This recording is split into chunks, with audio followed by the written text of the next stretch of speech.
ಶಿಕ್ಷಕ ಮತ್ತು ಶಿಕ್ಷಣ ಮಿತ್ರರಾಗಿರುವಂತಹ ಶ್ರೀಯುತ ಪೂಜಾ ಸರ್ ಅವರೇ, ಹಾಗೆಯೇ ಯಾವಾಗಲೂ ಕೂಡ ಶಿಕ್ಷಕರಿಗೆ ಸ್ನೇಹಿತರಂತೆ ಎಲ್ಲ ರೀತಿಯಲ್ಲೂ ಕೂಡ BRC ಕಚೇರಿಯಿಂದ ಸಹಕಾರವನ್ನು ನೀಡುವಂತಹ ಆತ್ಮೀಯ ಪಟೇಲ್ ಸರ್ ಅವರೇ, ಹಾಗೆಯೇ ಈ ದೈಹಿಕ ಶಿಕ್ಷಣ ಅಧೀಕ್ಷಕರು ಮತ್ತು ನನ್ನ ಆತ್ಮೀಯ ಮಿತ್ರರು ಆಗಿರುವಂತಹ ಶ್ರೀಯುತ ಕವಾ ಸರ್ ಅವರೇ, ಪಾಟೀಲ್ ಸರ್ ಅವರೇ, ತಿರುಪತಿ ಸರ್ ಅವರೇ, ಮತ್ತು ತಾತಪ್ಪ ಸರ್ ಅವರೇ, ವೇದಿಕೆ ಮುಂಭಾಗದಲ್ಲಿರುವಂಥ ಎಲ್ಲ ನನ್ನ ತಮಗೆ ಈಗಾಗಲೇ ಗೊತ್ತಿದ್ದಂತೆ ನಾನು ಮೊನ್ನೆ ಕೂಡ ಹೇಳಿದ್ದೆ, ದೈಹಿಕ ಶಿಕ್ಷಕರ ಒಂದು ವಿಚಾರ ಬಂದಾಗ ಹಿಂಭಾಗದಲ್ಲಿ ಕಾಣಿಸ್ಕೊಳ್ಳಾದಂತೆ ಎಲೆಮರೆಕಾಯಿಯಂತೆ ಸೇವೆ ಸಲ್ಲಿಸುವಂತಹ ಜೀವಿಗಳು ಅಂತ ಹೇಳಿದರೆ ಅದು ದೈಹಿಕ ಶಿಕ್ಷಕರು.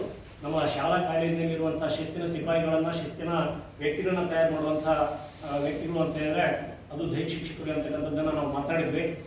ಆದರೆ ಅವರ ಸಮಸ್ಯೆಗಳಿಗೆ ಸಂಬಂಧಪಟ್ಟಂತೆ ನಾವು ಯಾರೂ ಕೂಡ ಸರಿಯಾದ ರೀತಿಯಲ್ಲಿ ಚಿಂತನೆ ನಮ್ಮ ಇಲಾಖೆಯಲ್ಲಿ ನಡೀತಾ ಇಲ್ಲ ಅಂತಕ್ಕಂಥದ್ದು ಒಂದು ಕೊರಗು ಅಂತಕ್ಕಂಥದ್ದನ್ನು ನೋಡಿದ್ದೇವೆ. ಇವತ್ತು ಈ ಒಂದು ನಮ್ಮ ಶಿಕ್ಷಣ ಇಲಾಖೆಯಲ್ಲಿ ನೋಡಿದ್ರೆ ಬಹುತೇಕ ನಮ್ಮ ಶಿಕ್ಷಣ ಇಲಾಖೆಯಲ್ಲಿ ನಮ್ಮ ತಾಲೂಕಿನಲ್ಲಿ ಕ್ರೀಡಾ ಚಟುವಟಿಕೆಗಳು ಅತ್ಯಂತ ಯಶಸ್ವಿಯಾಗಿ ಅಚ್ಚುಕಟ್ಟಾಗಿ ನಡೆಸಿಕೊಂಡು ಬಂದಿರುವಂಥ ಕೀರ್ತಿ ನಮ್ಮೆಲ್ಲ ವೃತ್ತಿಮಿತರಿಗೆ, ದೈಹಿಕ ಶಿಕ್ಷಕ ಬಂಧುಗಳಿಗೆ ಸಲ್ಲುತ್ತೆ ಅಂತ ಬಂದಿದೆ. ಅದರಲ್ಲೂ ವಿಶೇಷವಾಗಿ ನಾನು ವೈಯಕ್ತಿಕವಾಗಿ ಹೇಳೋದಾದ್ರೆ ನಮ್ಮ PU ಹಂತದಲ್ಲಿ ಎಲ್ಲೂ ಕೂಡ ಅಪ್ಪ ಅಮ್ಮ ಯಾರಿಲ್ಲ ಕ್ರೀಡೆಗಳಿಗೆ, ಬರೀ ದೊಡ್ಡಪ್ಪ ದೊಡ್ಡಮ್ಮಗಳಿದ್ದಾವೆ. ನಾವು ಏನು ಗೊತ್ತಿಲ್ಲದಿರುವಂಥ ನಮ್ಮಂತವರು ಕ್ರೀಡೆಗಳ ಬಗ್ಗೆ ಜವಾಬ್ದಾರಿ ತಗೊಳ್ತೇವೆ.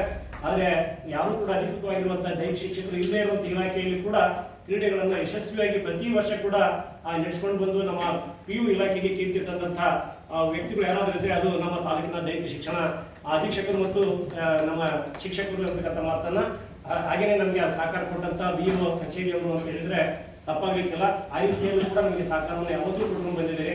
ಅದೇ ರೀತಿ ಸಹಕಾರ ಕೂಡ ಮುಂದೆ ಕೂಡ ನಿಮ್ಮಿಂದ ನಾವು ನಿರೀಕ್ಷೆ ಮಾಡ್ತೇವೆ. ಯಾಕಂದ್ರೆ ಸನಿಹದಲ್ಲಿ ಎಲ್ಲರೂ ಕೂಡ PU ಇಲಾಖೆಗೆ ದೈಹಿಕ ಶಿಕ್ಷಕರನ್ನ ಕೊಡುವಂಥ ಸಾಧ್ಯತೆಗಳು ಬಹುತೇಕ ಇಲ್ಲ ಅಂತಾನೆ. ನಾವು ಪ್ರಮೋಷನ್ ವಿಚಾರಕ್ಕೆ ಬಂದಾಗ ಹೈಸ್ಕೂಲ್, ಪ್ರೈಮರಿಯಿಂದ ಹೈಸ್ಕೂಲ್ಗೆ, ಹೈಸ್ಕೂಲಿಂದ ಕಾಲೇಜ್ಗೆ ಶಿಕ್ಷಕರಿಗೆ ಪ್ರಮೋಷನ್ ಕೊಡುವಂಥ ಸಂದರ್ಭದಲ್ಲಿ ದೈಹಿಕ ಶಿಕ್ಷಣ ಶಿಕ್ಷಕರು ಕೂಡ ಆ ರೀತಿ ಅವಕಾಶ ಸಿಕ್ಕರೆ ಇಡೀ ಒಂದು ಸಾರಿ ವೃತ್ತಿಗೆ ಬಂದ ಮೇಲೆ ನಿವೃತ್ತಿ ಆಗುವವರೆಗೂ ಕೂಡ ಒಂದು ಯಾವುದು ಪ್ರಮೋಷನ್ ಸಿಗಲಾರ್ದರೆ ಹೋಗುವಂಥ ವ್ಯಕ್ತಿಗಳಿಗೆ ಅವಕಾಶ ಆಗುತ್ತೆ. ಆ ಹಿನ್ನೆಲೆಯಲ್ಲಿ ನಮ್ಮ ಸಂಘಟನೆಗಳು ಕೈ ಜೋಡಿಸಬೇಕು, ಸಂಘಟನೆಗಳು ಧ್ವನಿಯನ್ನು ಎತ್ತಬೇಕು ಅಂತಕ್ಕಂಥ ಮಾತು.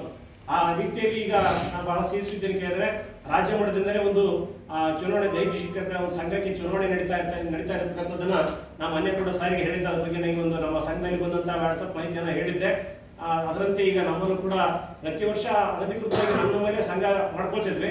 ಈಗ ಅಧಿಕೃತವಾಗಿರುವಂಥ ಸಂಘಟನೆಯಲ್ಲಿ ಪ್ರಾರಂಭ ಆಗೋದ್ರಿಂದ ನಮ್ಮ ಸಮಸ್ಯೆಗಳಿಗೆ, ಬೇಡಿಕೆಗಳಿಗೆ ಒಂದು ರಾಜ್ಯ ಮಟ್ಟದಲ್ಲಿ ಧ್ವನಿ ಎತ್ತುವಂಥ ಅವಕಾಶ ಸಿಗುತ್ತೆ. ಆ ಹಿನ್ನೆಲೆಯಲ್ಲಿ ತಾವು ತಮ್ಮ ಸಮಸ್ಯೆಗಳನ್ನ ರಾಜ್ಯ ಮಟ್ಟದಲ್ಲಿ ಬಿಂಬಿಸಬೇಕು ಅಂತ ಹೇಳಿದ್ರೆ ಅಥವಾ ನಮ್ಮ ತಾಲೂಕಿನಿಂದ ನೀವೇನಾದರೂ ಅದ್ರ ಬಗ್ಗೆ ಸಮಸ್ಯೆಗಳನ್ನ ನಮಗೆ ಮಾಹಿತಿ ಕೊಟ್ಟರೆ ನಿಮ್ಮ ಪರವಾಗಿರುವಂಥ ಧ್ವನಿಯನ್ನು ನಮ್ಮ ರಾಜ್ಯಾಧ್ಯಕ್ಷ ಆಗಿರುವಂಥ ಶ್ರೀಯುತ ಕ್ಷಣಕ್ಷೇತ್ರದ ಮೂಲಕ ಸಮಸ್ಯೆ ಬಗೆಹರಿಸಲಿಕ್ಕೆ ನಾವು ಕೂಡ ಪ್ರಯತ್ನವನ್ನು ಮಾಡ್ತೇವೆ ಅಂತಕ್ಕಂಥ ಮಾತು.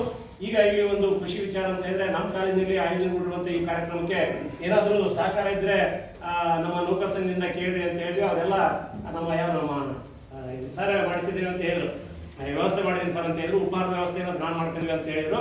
ಹಾಗಾಗಿ ಆ ಒಂದು ನಿಮಗೆ ಕೊನೆಗೆ ಏನಿಲ್ಲ ಅಂದ್ರೆ ಒಂದು ಟೀ ಬಿಸ್ಕೆಟ್ ಆದ್ರೂ ಕೊಡೋಣ ಅಂತ ಹೇಳಿ ಆ ಟೀ ಬಿಸ್ಕೆಟ್ನ ವೈಯಕ್ತಿಕವಾಗಿ ಅದು ಸಂಘದಲ್ಲ, ವೈಯಕ್ತಿಕವಾಗಿ ನಮ್ಮ ಕಾಲೇಜಿನ ಪರವಾಗಿ ನಾನು ಅನ್ಕೊಂಡೆ.